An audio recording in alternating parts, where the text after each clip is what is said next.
how to find nearby Wells Fargo ATMs using the app.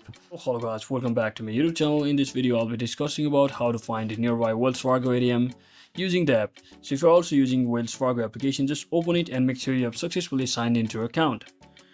So to actually find or locate the nearby ATM on your Wells Fargo application, you just have to use your ATM and branch locator tool to find a location near you, or you can also go over to Wells Fargo ATM itself and select more choices from the ATM and just select ATM services and settings and just tap on this view or print nearby ATMs. So if you are using ATM and branch locator, just tap on this link by heading over to your Wells Fargo, or you can also simply search in for ATM and branch locator itself on your browser, and you should be redirected to this page where you will simply have to provide your zip code or your city and state and simply click on search, which will automatically set you up or help you find the nearby Wells Fargo ATMs.